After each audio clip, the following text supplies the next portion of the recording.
The topic for this discussion is something that we all have been seeing and feeling. It's a no-brainer that India is now ready to embrace the concert economy.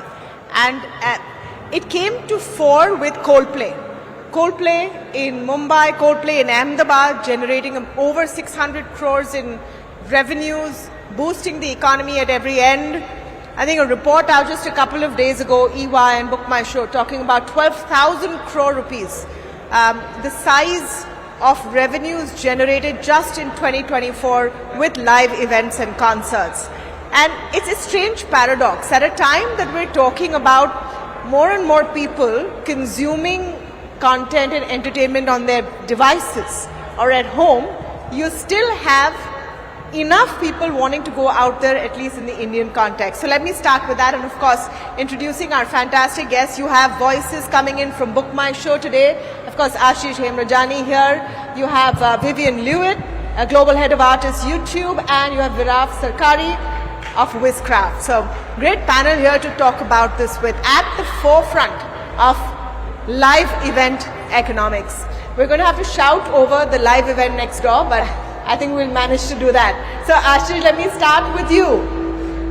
Is the kind of response, and of course you've been seeing this for a long time, doing this for a long time, the kind of response we've seen in 2024 to live events and Coldplay on the top of that pyramid, is that something that you were prepared for, or were you also taken aback?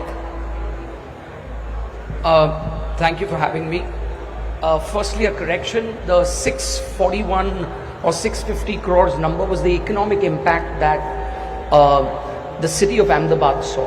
That wasn't really the revenue.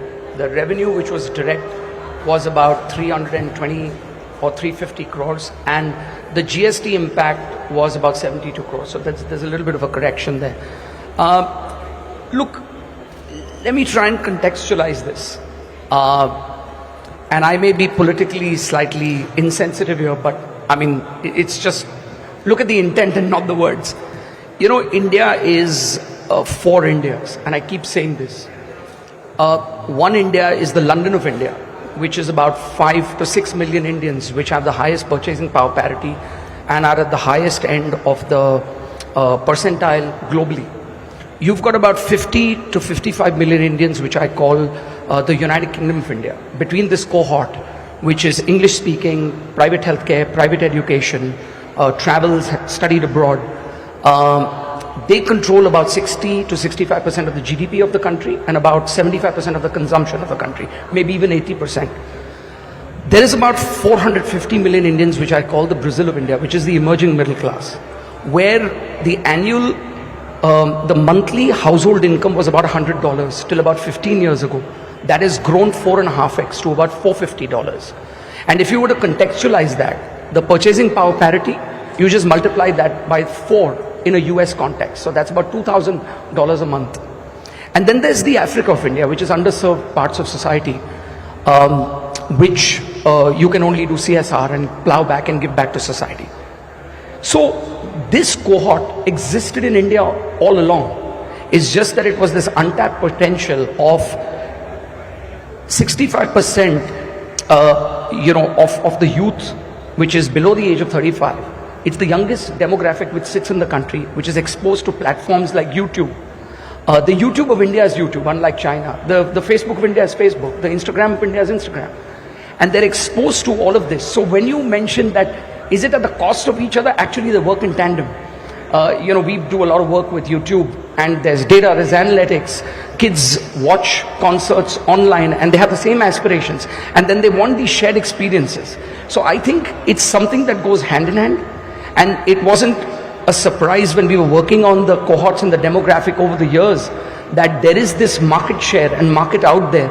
It's just that you have to get the pricing right, you have to get the product right, the content right, and more importantly, the infrastructure.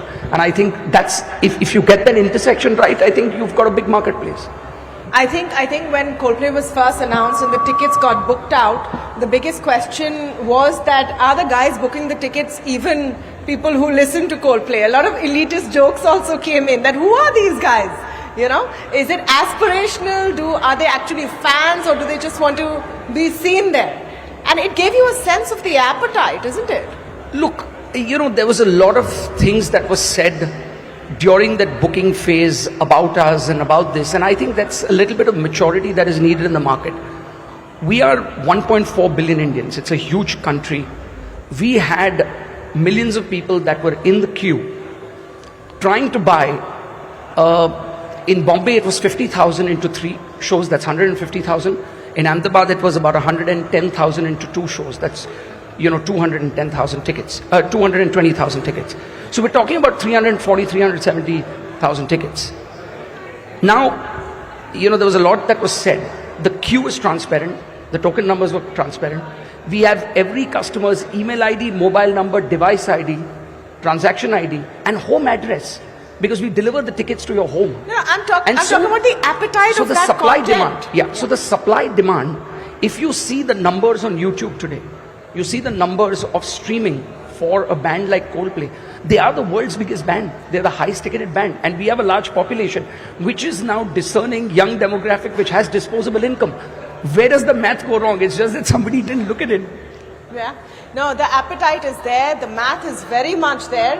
Viraf, of course, the Coldplay experience is most recent. Everyone's been talking about it. But this is something that's building, right? Apart from concerts, stand-up, live events are here to stay. And the juxtaposition I was talking about, you also have an industry like the movie industry, cinema halls, which are wondering how to get people in. So the appetite is there, it's just for something slightly different in terms of a live event. I think the audiences are looking for something different. Movies and cricket are the two things that were selling like hotcakes always. But the Gen Z population, the crowd that is there, that particular segment of people are looking for experiences, and they get a different kind of feeling when they're actually attending something live. So I think it's shifting towards live because people want to experience something different. And that's what I think is driving people to the live entertainment business. Yeah. Vivien, how do you look at what we are here seeing as a resurgence or a coming of age of the live event space in India? Is this something that you've been observing very closely? Yeah, I think it's an observation here. I had friends asking me to help get them tickets to the Coldplay shows because their families were in those queues and they couldn't access them. So absolutely, but it's also something you see globally. There's nothing that replaces the feeling of being at a live show. Whether you're in a tiny venue, I was at a huge venue for 2 weekends, last week and the week before, for Coachella. YouTube live streams Coachella. This was our 13th year of live streaming Coachella. Coachella actually grew to a 2-weekend festival after they began live streaming on YouTube. So indicative of the great stage that is in front of you is not everyone can get there, right? And so you've got to think about the digital space not as something that would replace people being there live physically. I think quite to the contrary. I completely agree with you. I think the post-pandemic, post-COVID, you see more and more of the I want to be in person, I want to be community building that way. But it is augmented by what can happen in a digital space or a broadcast space where you're delivering to people across the globe experiences that they couldn't have. I would take Coachella as an example. In 2024, 50% of their views on the festival came from ex-US. They were global. The way that those shows and festivals are booked now are intentionally done to reach fans all over the world. Hanuman Kind was at Coachella this year. Diljit Singh was there last year. So it's really a phenomenon that is complementary to being physically present. But I'm a live concert goer. There's nothing that will ever replace that. Yeah. Do you think we're ready for our own Coachella here in India, or we're some time off? Yes. Yes, I do.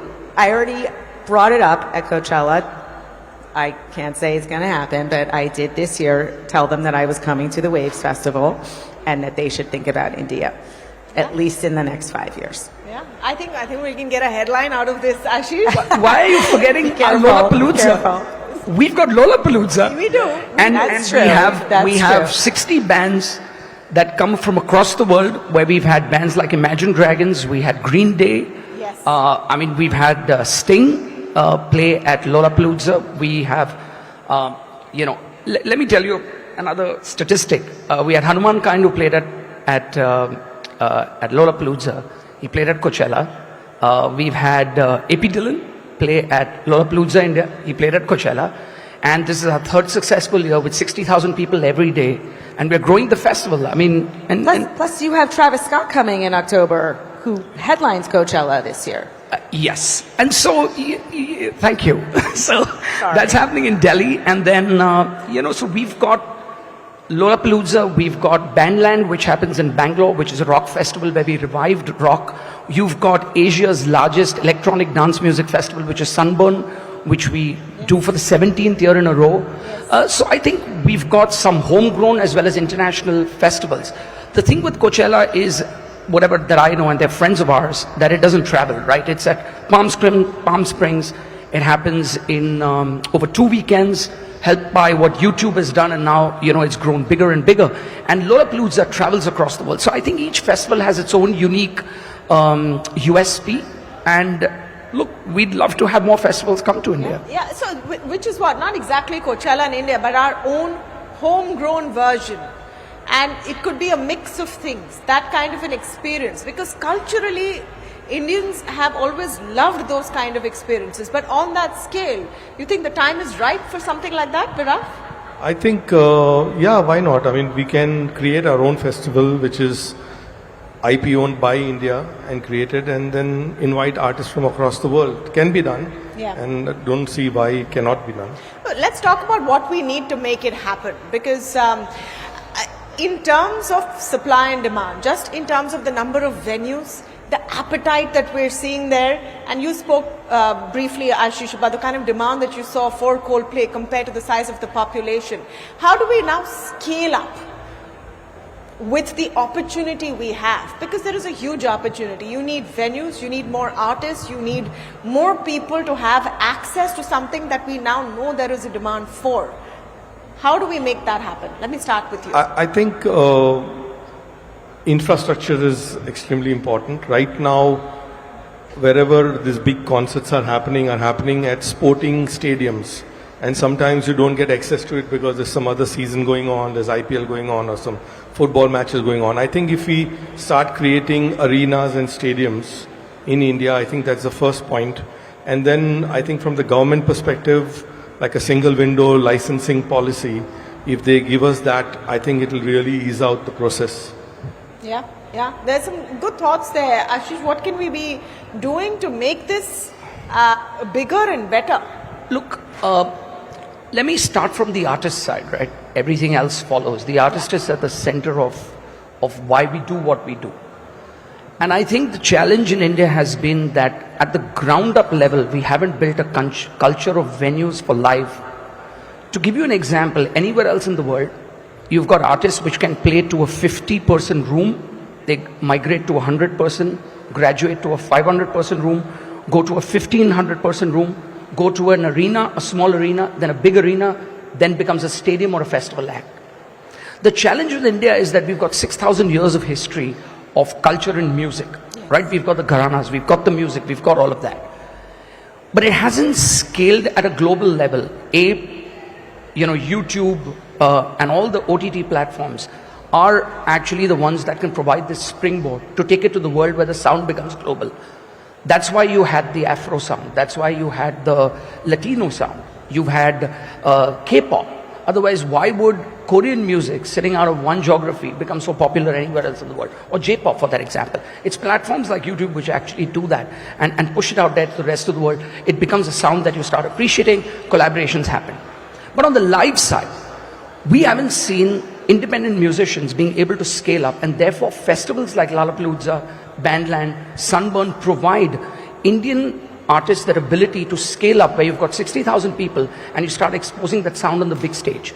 To give you a sense, in the last fiscal, BookMyShow did 40 to 50 of the large shows which came in, international shows, right? But we did 900 shows for Indian artists across college. 900, nobody knows that. But they were in smaller rooms, in college venues. But we need to provide them the ability to scale up from going from a 500-person room. They potentially can't go to a 60,000 or a stadium. What do we do in between? And I think that's where we suffer. Except for bars and small places, venues, there isn't that culture of this live music in terms of these venues where you can go out in an evening for live music, right? Now, coming to the infrastructure thing that we spoke about earlier, I think it's just not stadiums and single window clearances and state governments, but it's also at the local level. It's the municipal corporation where we get a lot of support in Bombay, law enforcement, licensing, and there's a whole bunch of things there. But also, you've got to see the infrastructure, what has gone up in terms of airports and airlines. You need mass transportation. You need transportation to the venue and outside, which is ingress and egress. You need metro lines that go under a venue.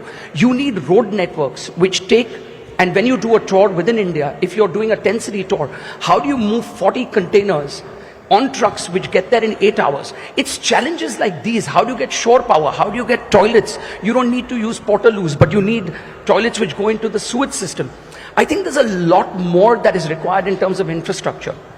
We've got cricket stadiums, we've got sporting stadiums, we need multi-use. We've done that with the world's biggest cricket stadium, which is the Narendra Modi Cricket Stadium, where we had 110,000. We hit a world record of the largest ticketed concert anywhere in the world. But it was hard if we didn't have the support from the Gujarat government and the BCCI and the president of the Gujarat Cricket Association. Never in the history of India has a turf and the pitch been used to have a concert of this scale and size. It was hard work. But I'm saying there is a potential. But before that, we need to solve other issues as well. Yeah. No, well said. And, big hand for what we've done in Ahmedabad. I mean, that's just fantastic. In fact, the Prime Minister said very clearly about that, we should promote and boost live concerts in India. And, of course, that's something we need to do. You want to come in on this, Vivien, on what we can do to tap this hunger? Yeah, sure. It's the festival business is not easy, even when you have the infrastructure. I think there's a couple of things that stand out. One is something that Ashish just said about scaling artists up. That's critical, right? You can't move an artist from a 500-person room or a 50-person room if they don't have the fans who are going to come in and buy the tickets. Then you have, so let's assume you can do that, but how many artists can you do that with? Can you do it with enough artists that appeal to enough different people that are part of the festival ticket buying public that they will come? The next part of it is the cost analysis. It's expensive. Like these festivals that even in a stadium, it's a little bit different, but you've got to build from the ground up. I'm going to take a festival in Paris called We Love Green. Small festival, small park, built up slowly over time. It's 100% green, sustainable. It takes investment, huge investment, and it takes the time to build up the scale of the artists, plus the cachet and the name of the festival itself. So the festivals become brands. Lollapalooza, Coachella, Outside Lands is in Chicago, Sunburn in Goa. They become brands in and to themselves, so that people want to go and be there just to experience the community of sharing time together in that space. And so, you kind of have to think about it from the perspective of that artist that Ashish was referencing. To think about starting it from the perspective of a homegrown, we're going to try to attract 100,000 people for a weekend. I would suggest starting a little bit on the smaller side, scaling the artists up as you're doing it, building the economy around it, and then hitting that kind of a pinnacle of festival size. We've talked about it from the perspective of the artist. Let's also talk about it from the perspective of those coming to experience this. And with everything in India, and I'm sure this is across festivals over the world, when there's a large group of people coming, then what the experience and the infrastructure is like. And here, Ashish, I want your perspective, and then of course I'll come around the panel on how we can improve this. In terms of crowds going in and out, in terms of, I mean, we're in a country that's hot most of the time, and these are all, you know, open air. How many ever stalls you put out, there's going to be a line of 1,000 waiting. How have you been thinking about how these experiences can improve over time? Look, you've hit the nail on the head. We have a 6-month to a 7-month season. We only operate for large events and festivals and concerts and stadium shows from October to about April, and we're pushing the envelope with Guns N' Roses in May, right? It's May 17th. Everybody's going to come in a Ganji and t-shirt and flip-flops, right? And we're putting spray cannons for water. We always give free water at all our festivals and all our concerts. Most people profit here. All water at BookMyShow festivals, if you have your cuppable cup, which is a recyclable cup, your water is for free. We don't charge you for water. And we've always done that. And what we also realize is when kids come in early and they stand right in front, at the front of the house, whether it's a festival or a show, we now bring the water to you. In Ahmedabad and in Bombay, for every show, we provided 15,000 liters of water by people bringing the water to the kids in front because they didn't want to leave their place, right? I don't know what they were doing about the toilets, who did what with their toilet, you know, what they were doing. I don't want to know if they were wearing diapers, but we got the water in front. Now, as far as infrastructure is concerned, see, look, we have a 7-month season or a 6-month season. So that's one challenge. We need more indoor venues. We need more arenas. And because of that, the international global touring market, it's quite restrictive because most of the global touring in Europe and the US happens in summer, and we can't do anything in summer because it's monsoons and it's very hot. Coming to the other thing, I can only tell you as a sailor, I race boats, I've been sailing for 35 years. I can't moan and complain about the wind, I can't complain about the tides, I can't complain about the heat.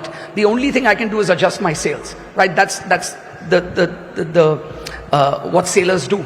So even at BookMyShow, that's the philosophy that we have. The venues don't provide for mass transport system. When we did Coldplay in DY Patil, we went to the Indian Railways, supported by Mr. Ashwini Vaishnav, who's been phenomenal, and the Secretariat. They had the Kumbh Mela, but they still gave us trains which ran from Bombay city with a new routing, stopping at a certain place, and we had 2 trains on the weekend and 3 trains on the weekday, which was specific only for the Coldplay concert. And we transported nearly 40% of the people, traveled by trains, which was a special train. The other thing, we worked with the municipal commissioner for the center ground. In the center ground at the Turf Club, because we don't have a metro line that goes under, the Bombay police and the traffic department opens up the tunnel and keeps it open beyond the normal working hours. Number 2, they give us extra parking spots. Number 3, we run a train which comes to Mahalakshmi and we incentivize kids that come for Lollapalooza that if you take the train, you get 1 free drink or 1 free cold drink if you're below legal drinking age. And you pick up your coupon at the Mahalakshmi railway station. And then we have volunteers where we block that road and people come in. So more than 60% of people actually take public transport to come to the concert because there is no parking for Lollapalooza. For Ahmedabad, because Kumbh was on and there aren't enough flights that go into Ahmedabad, we redirected extra flights to cities like Bombay and other cities, and then we had extra long distance trains that were running to Ahmedabad because there weren't enough hotel rooms. So look, we're doing what we can. What the growth of India and the infrastructure development that you have seen, and I keep telling people, if you haven't been to India in the last 2 years, you're coming to a different country or a different city. And the pace of change and the rate of growth is faster than growth itself in India today. The economy is growing at 8.5%. Under the Prime Minister, look at the development that has happened. Look at Bombay as a city. The Chief Minister's development agenda for the coastal road today and the extension can only ease traffic. Be patient, give it another 5 years. We've got to do the catching up. I think the government is running faster than us today. It used to be the other way around. Yeah, no, absolutely. The government is clear with that push. We need to dream bigger and scale bigger. Just talking about DY Patil and the kids there, because I was at that concert and the kids, this is how they get to the front. I'm looking for my parents, they're waiting for me. And then I caught up and I said, where are your parents? And they were just making it up. So A lot of stories from the concert. But just in terms of what we can do to improve the experience. And in price points as well, Viraf, that's a point that Vivien made, that make it accessible to everyone. Obviously, if it's a huge international act, it's going to cost more. But make sure live events and those experiences are accessible to more people. How do we do that? I think the overall pricing of everything has to be down. And you have to make it affordable so that the more and more people are able to, they can afford to buy the tickets, and then you'll see the crowd coming in. So right from the price that you pay to the artist, to the production costs, etc., everything has to be kept under control so that you are able to pass on that benefit to the audience, and then you'll get the larger return, which is the numbers will come more. So I think that's what one needs to do to make it affordable and reasonable. Yeah. There's no problem of numbers here, no matter what the tickets are priced at, as we've seen. The people are willing to pay. The certain segment of people are willing to pay top dollar, and then certain people who are willing to pay want to be there, but can't afford that much. So I think you cater to everybody. So well, I'm being asked to wrap it up. We are out of time, but thank you so much to all of you. I wanted to make one final point. To what Vivien said, shows which are getting more immersive are only getting bigger. The one constant that you can't change, artists are not going to get cheaper. So that's bullshit. If we believe that artists are going to get cheaper, they're getting bigger and bigger and bigger. No, and why should they? It's expensive, right? And we owe it to them. Global touring is becoming more and more complex. It's becoming harder. What we need to do is to make sure that you get the math right in terms of at Coldplay or at Lollapalooza or at Travis Scott. Our floor pricing is 6,500 rupees, which is sub $80.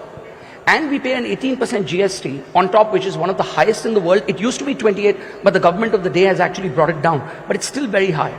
Infrastructure costs are higher for us. In spite of that, if you look at a long-term build for the market and investing in the market and creating an industry, this is your contribution to that. If you start charging $200 for floor pricing, I think you're just jipping consumers. So at 6,500, 7,000 rupees, I think we're at the lowest end of the market, even though our expenses are higher. And it ain't getting cheaper with global artists because the concerts are bigger, the productions are bigger. So I think we've got to work harder on the production, on the infrastructure to actually find dollars in terms of the revenues that you need to make. Yeah. And I think, live streaming is one great example on how you can augment those revenues. Yes. I completely agree. And there are new technologies on YouTube that we're using to engage more audiences around the world. So there's a feature called Watch With. So a creator in India could actually pipe onto their own channel a live stream that's happening from somewhere else, and vice versa. So you can take, when you think about ways to engage globally, whether it's bringing people in or exporting content, that kind of collaborative approach, even in a live moment, you can access audiences that are bigger, and that just ups the ante. It ups the ante more for the artists to want to come here and do these shows. And to Ashish's point, they're going to come in with their production. They're not going to come to perform without their rig and their videos, and they're not going to drop their show quality in their perception down to play here. They want it to be spectacular, so it's expensive. So you have to think about ways that you can enhance the on the ground experience with some other world, bigger audiences approach to. Yep. That's one great way, and I don't think Indian audiences want a subpar or a lower quality experience either. It has to be the same, whether you're seeing it in Abu Dhabi or in Ahmedabad. But thank you so much to all of you for joining us. Thank you for having us. And I hope you guys enjoyed this session. Thank you so much to all the speakers and the moderator for making this session a very insightful one.